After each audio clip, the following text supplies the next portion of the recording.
Bom, vamos falar sobre a vida real. Olha só, em entrevista ao jornal El País, o ex-presidente Lula minimizou a reeleição de Daniel Ortega, ditador da Nicarágua, comparando ao tempo que Angela Merkel ficou no cargo. Disse, abre aspas, por que a Angela Merkel pode ficar 16 anos no poder e Daniel Ortega não, fecha aspas.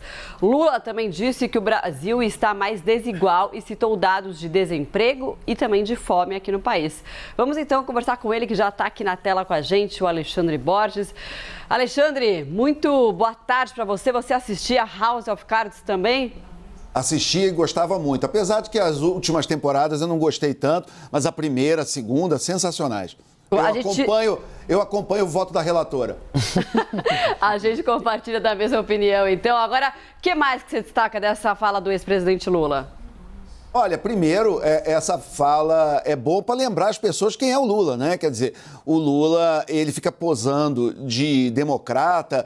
Nós estamos vivendo uma época onde a gente tem um governo que várias vezes namorou com o golpismo, que exalta a ditadura do regime militar de 64. Enfim, então tem muitos motivos para a gente ter... Que botou outro dia tanque na rua em Brasília para pressionar a votação, que briga com os outros poderes. O executivo passou muito tempo em choque com outros poderes. Então, claro que a gente teve muitos motivos para nos preocuparmos com a democracia brasileira nos últimos anos. Agora, o Lula é a última pessoa que pode e que tenha credenciais para falar de democracia, porque ele realmente é alguém que já... passou pano, né, que é esse termo da moda, passou pano para vários ditadores. Ele, durante a sua presidência, os 2 mandatos, ele teve com o Gaddafi, com o Chaves, com os ditadores aqui da América do Sul, do tempo dele, os contemporâneos. Então, ele realmente apenas está voltando a lembrar as pessoas de quem ele realmente é. Ele, em 2009, no último ano, por exemplo, de governo dele, ele chegou a dizer que ele estava muito feliz porque na eleição do ano seguinte, de 2010, para a sua sucessão, não tinha nenhum candidato de direita. Então, na cabeça dele, uma democracia só tem candidatos da ideologia dele, o que não é democracia. Ele também, em relação à Venezuela, chegou a dizer que tinha excesso de democracia e agora, nessa entrevista ao El País, ele fala de Daniel Ortega, faz uma comparação absurda com Angela Merkel, que ficou 16 anos no poder porque é um regime parlamentarista, democrático. Ou alguém tem dúvida que a Alemanha é uma democracia?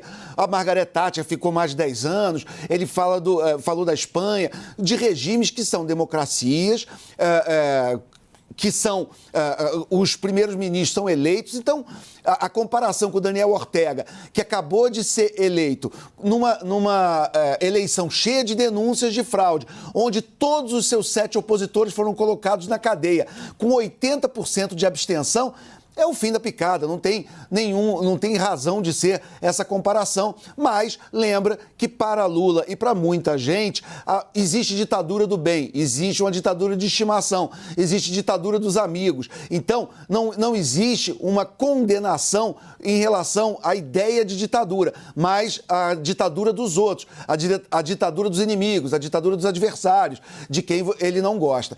Então, hoje... E eu já vi, e vocês devem ter visto também, que de uns tempos para cá, toda vez que se queria fazer uma comparação, uma diferenciação entre Lula e Jair Bolsonaro, dizia, mas Lula pelo menos é um democrata. É bom nessa entrevista ele lembrar quem ele realmente é e o que ele acredita. Não tem desculpa para o que ele falou em relação a Cuba, a Venezuela e a Nicarágua. E é bom que o PT faça uma reflexão e seja, inclusive, aberto para mostrar para o Brasil o que ele realmente tem planejado, principalmente tendo o Lula ficado na cadeia 580 dias, e é uma dúvida legítima que os brasileiros podem ter se ele está voltando, se é que ele vai ganhar a eleição, se ele está voltando com uma agenda democrática ou com uma agenda de vingança.